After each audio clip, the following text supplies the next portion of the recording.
आज मैं आपके साथ शेयर कर रही हूँ पोहा और बेसन से बनने वाला एक बिल्कुल नया सुपर क्रिस्पी और चाय के साथ खाने वाला मज़ेदार स्नैक। अगर आप रोज़ रोज़ एक जैसा नाश्ता खाकर बोर हो गए हैं तो आज की यह रेसिपी ज़रूर से ट्राई कीजिएगा। बाहर से इतना क्रिस्पी करारा और अंदर से स्वादिष्ट कि एक बार बनाकर रखेंगे तो पूरा परिवार बार बार मांगेगा। सबसे अच्छी बात यह है कि इसे आप पहले से बनाकर एयर टाइट डिब्बे में कई दिनों तक स्टोर भी कर सकते हैं। बच्चों के टिफिन के लिए, शाम की चाय के लिए या अचानक आए मेहमानों के लिए भी यह एक शानदार रेसिपी है। तो इसे आप एक बार बनाकर एयर टाइट कंटेनर में भरकर 2 से 3 महीने के लिए भी आप इसको रख सकते हो और आप चाहें तो इसको शाम की चाय के साथ भी सर्व कर सकते हो या चलते फिरते छोटी मोटी भूख में भी आप इसको ऐसे भी इंजॉय कर सकते हो। और देख ही सकते हैं कि ये कितना क्रिस्पी करारा खस्ता बन करके तैयार होता है और ये कितना क्रिस्पी बनता है इसकी पहले आप आवाज़ सुनिए।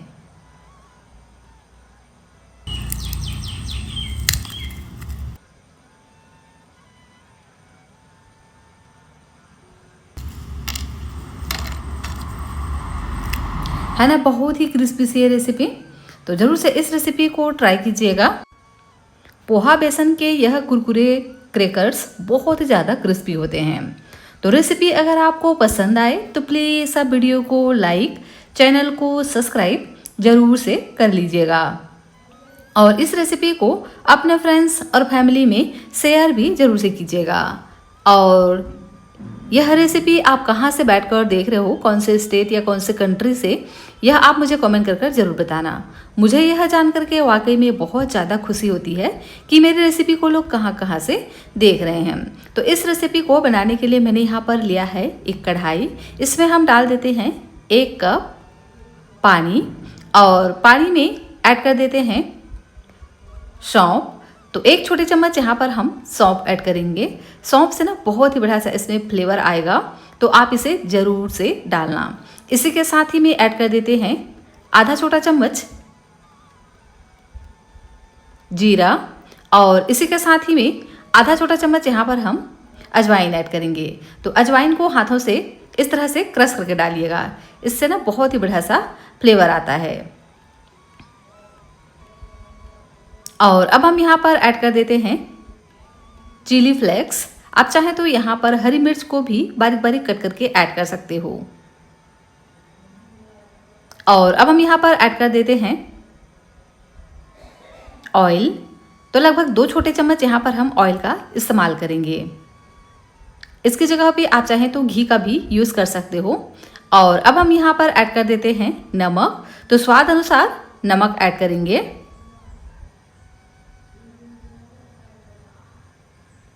और सभी चीज़ों को हम बढ़िया से मिक्स कर लेंगे और पानी में हम हल्का सा बॉईल आने देते हैं ताकि सभी मसालों का जो फ्लेवर है ना वो पानी में अच्छे से चला जाए।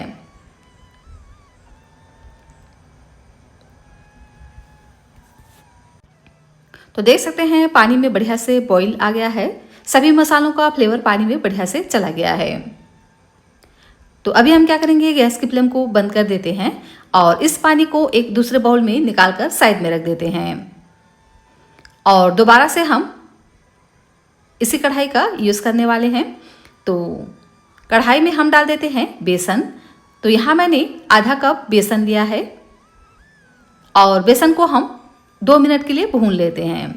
बेसन को भूनना इसलिए है ताकि इसका जो कच्चा फ्लेवर है वह निकल जाए। तो 2 मिनट के लिए इसको हमें इसी तरह से मीडियम आंच पर बढ़िया से भूनना होगा।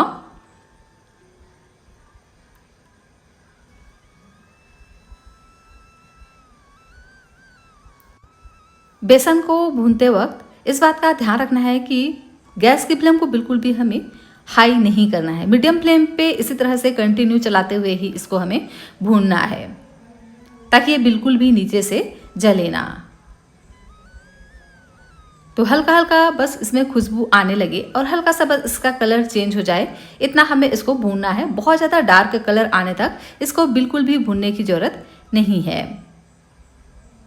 देख सकते हैं बेसन का कलर हल्का सा चेंज हो गया है और हल्का सा इसमें खुशबू भी आने लगा है। तो बस इतना ही हमें इसको भूनना है। तो जैसे ही जो बेसन है ना वह भून जाए तो हम क्या करेंगे, इसमें ऐड कर देते हैं पोहा। तो जितना हमने यहाँ पर बेसन लिया है उतना ही हम यहाँ पर पोहे का इस्तेमाल करेंगे। तो बेसन के भुनने के बाद ही यहाँ पर हम ऐड करेंगे पोहा। तो पोहा को अच्छे से छान लीजिएगा। मैंने पोहे को अच्छे से छान कर पहले ही तैयार कर लिया था। यहाँ पर आप कोई सा भी पोहे का यूज़ कर सकते हो जो भी आपके घर में अवेलेबल हो। पोहे का इस तरह से इस्तेमाल करते हो ना तो बहुत ज़्यादा आपका क्रिस्पी नाश्ता बनेगा और साथ ही बहुत ही बढ़िया से यह ग्राइंड भी हो जाता है। वैसे पोहा को भूनने की ज़रूरत नहीं होती है, लेकिन हम क्या करेंगे, इस तरह से हल्का सा सिर्फ 1 मिनट के लिए भून लेंगे ना तो जो पोहा है बहुत ही बढ़िया से क्रिस्प हो जाते हैं और अच्छे से यह ग्राइंड हो जाते हैं एकदम पाउडर की तरह। तो पोहा और बेसन दोनों को ही हम एक साथ भून लेंगे सिर्फ 1 मिनट के लिए।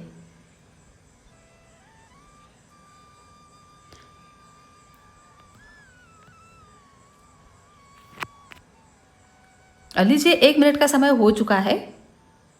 पोहा और बेसन दोनों ही बढ़िया से भून गए हैं और जो पोहा है ना एकदम ही क्रिस्प हो गया है और हल्का हल्का इसका कलर भी चेंज हो गया है, देख सकते हैं। तो बस इतना ही हमें इसको भूनना है, बहुत ज़्यादा इसको हमें भूनने की ज़रूरत नहीं है। बहुत ही बढ़िया से इसमें खुशबू भी आने लगी है। इससे नाश्ते का जो टेस्ट है ना वह भी बढ़ जाता है और पोहा एकदम ही बढ़िया से ग्राइंड होता है, बिल्कुल पाउडर की तरह। जब नॉर्मल तरीके से हम पोहे को ग्राइंड करते हैं ना तो एकदम पाउडर की तरह यह नहीं बनता है, बिल्कुल सूजी के टेक्सचर में यह तैयार होता है। लेकिन इस तरह से थोड़ा सा अगर आप इसको भून लोगे ना तो इसका जो टेक्सचर है बहुत ही बढ़िया आता है, एकदम फाइन पाउडर की तरह यह बन करके तैयार होता है। तो इसको हम क्या करेंगे, गैस की फ्लेम को बंद कर देंगे और बिल्कुल भी इसको हमें इसी तरह से कढ़ाई में नहीं छोड़ना है। हम क्या करेंगे, इसको निकाल देंगे एक दूसरे बाउल में ताकि ये थोड़ा सा ठंडा हो जाए।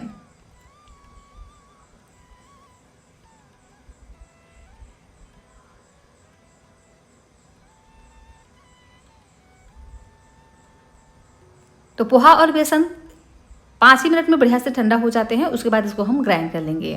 तो इसको इस तरह से थोड़ा सा फैला देते हैं और लीजिए 5 मिनट का समय हो चुका है और ये बढ़िया से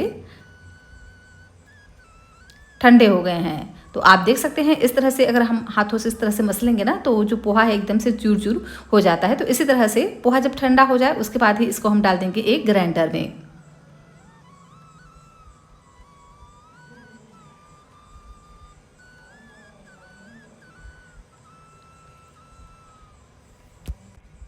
तो चलिए अब हम पोहा और बेसन दोनों को ही बढ़िया से ग्राइंड कर लेते हैं। लीजिए पोहा को मैंने बढ़िया से ग्राइंड कर लिया है, देख सकते हैं बिल्कुल सत्तू के पाउडर की तरह यह तैयार हो गया है। और देख सकते हैं ना पोहा किस तरह से ग्राइंड हुआ है, एकदम चिकना सा बिल्कुल पाउडर की तरह यह तैयार हो गया है। इसी तरह से इसको हमें ग्राइंड कर लेना है और इसको हम निकाल लेंगे एक थाली में।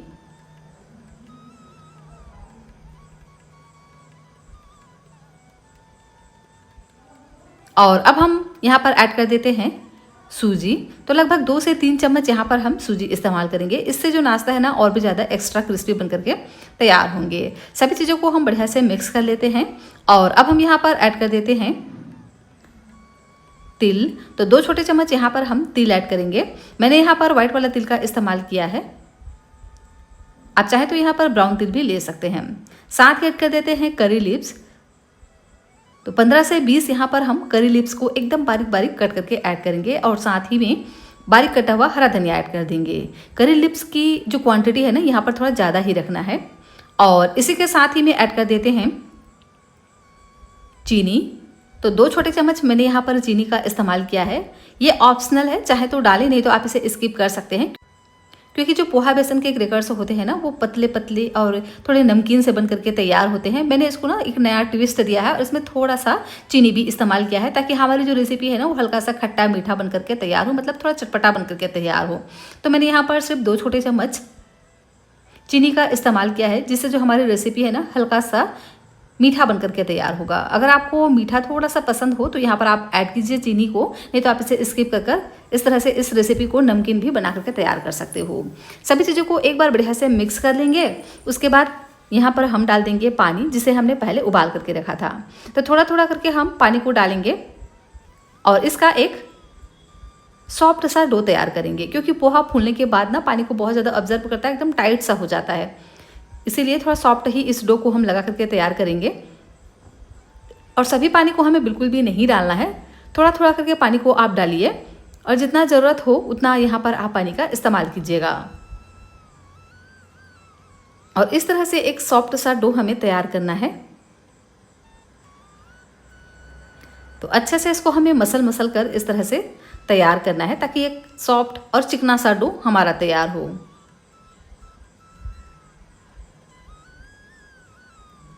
तो पोहा अच्छे से फूल सके, इसके लिए इसको हम 5 से 7 मिनट के लिए इसी तरह से साइड में रख देते हैं। तो कवर कर कर इसको हम रखेंगे ताकि पोहा बढ़िया से फूल जाए। पोहा जितना बढ़िया से फूलेगा ना, उतना ही बढ़िया आपकी रेसिपी बन करके तैयार होगी। तो अगर आपके पास टाइम है तो इसे आप आधे घंटे के लिए भी छोड़ सकते हो। और देख सकते हैं ये अच्छे से फूल चुका है, लेकिन जो चीनी है ना वो बहुत ज़्यादा डिज़ोल्व नहीं हुआ है। तो इसी तरह से इसको हम तैयार करेंगे। तो इस रेसिपी को अगर आप थोड़ा सा हल्का मीठा बनाना चाहो ना, तो थोड़ा सा मोटे कण वाले जो चीनी होते हैं ना उनका इस्तेमाल कीजिएगा। इससे ना बहुत ही बढ़िया से इसमें लुक भी आएगा और साथ ही नाश्ते का जो टेस्ट ना बहुत ही बढ़िया आता है। तो लीजिए, मैंने इसको 5 से 7 मिनट के लिए छोड़ दिया था और जो पोहा है ना बढ़िया से फूल चुका है। तो इसको हम अच्छे से इस तरह से मसलेंगे और मसल कर एकदम ही चिकना सा डो तैयार करेंगे। तो यहाँ पर हमें इसको 2 से 3 मिनट के लिए मसलना होगा, ताकि आपकी रेसिपी और भी ज़्यादा खस्ता बन करके तैयार हो। तो पोहा बेसन से अगर आप इसको बनाते हैं ना तो बहुत ही बढ़िया से इसमें टेस्ट आता है। बस दोनों की क्वांटिटी को हमें इक्वल रखना है। इस तरह से इक्वल रख करके अगर आप बनाओगे ना तो इसका टेस्ट सच में बहुत ही अमेजिंग रहता है। तो इस तरह से हम इसको बहुत ही बढ़िया से चिकना कर लेंगे। उसके बाद इसको हम सेब देंगे। तो आप इसको इस तरह से छोटे छोटे हाथों से तोड़ करके ना आप इसको इस तरह से टिक्की की तरह भी बना करके तैयार कर सकते हो। और आप चाहो तो इस तरह से एक बड़ी सी लोई पहले तैयार कीजिए और लोई को एक चकले पे रखकर थोड़ा सा यहाँ पर आप आटा या मैदा ऐड कीजिए। तो मैंने यहाँ पर मैदा का इस्तेमाल किया है, आप चाहें तो आटा भी ऐड कर सकते हो, लेकिन डालिएगा ज़रूर ताकि ये बहुत ही अच्छा से बिल जाए। अब हम इसको बेलेंगे। तो एक मोटी सी रोटी हमें इसकी तैयार करना है, बहुत ज़्यादा इसको पतला बिल्कुल भी नहीं करना है। तो देख सकते हैं एक बड़ी सी रोटी मैंने बेल करके तैयार कर लिया है और इसको जो किनारे हैं ना वो फटेंगे तो कोई दिक्कत नहीं है, क्योंकि हम इसको शेप देने वाले हैं।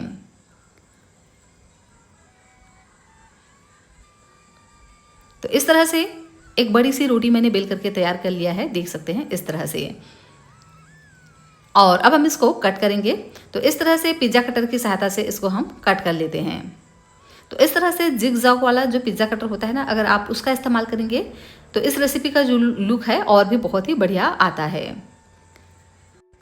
तो पहले हम इसको स्क्वायर शेप में इस तरह से तैयार करेंगे और जो बचे हुए किनारे के पार्ट हैं उसको हम फिर से हाथों में लेकर के इस तरह से एक बड़ा सा डो तैयार करेंगे और सेम प्रोसेस से इसको हम बेल करके इसी तरह से स्क्वायर शेप में तैयार कर लेंगे।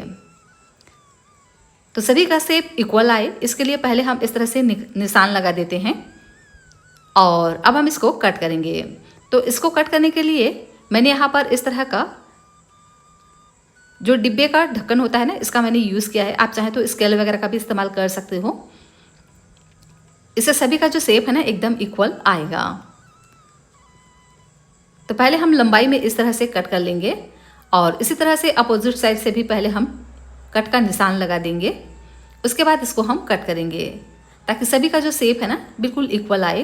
वैसे ऑप्शनल है, चाहे तो ऐसे भी आप इसको कट कर सकते हो। और देख सकते हैं ना इस तरह से मैंने इसको रेक्टेंगल शेप में कट कर लिया है। आप चाहें तो इसको ट्रायंगल शेप में या आप चाहें तो हाथों से छोटे छोटे गोल आकार में भी इसको बना करके तैयार कर सकते हो। देख रहे हो ना, बहुत ही शानदार यह बन करके तैयार होता है और इसका टेस्ट भी एकदम ही अमेजिंग होता है इस तरह से अगर आप बनाएंगे तो। और ख़ास बात यह है कि इसे आप 2 से 3 महीना तक एयर टाइट कंटेनर में भरकर रख भी सकते हो। तो लीजिए, एक बैच मैंने इसी तरह से बना करके तैयार कर लिया है और इसी तरह से सेम प्रोसेस से हम दूसरा पीस भी मतलब दूसरा बैच भी बना करके तैयार कर लेंगे। तो चलिए फ्रेंड्स, इसे हम फ्राई कर लेते हैं। तो इसे फ्राई करने के लिए